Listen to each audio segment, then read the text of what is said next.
Want to join a private Telegram channel without a link? Here's a simple step-by-step guide. First, open the Telegram app on your phone or desktop.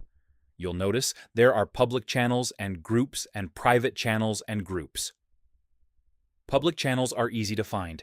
Just use the search bar at the top, select Channels, and tap Join to enter.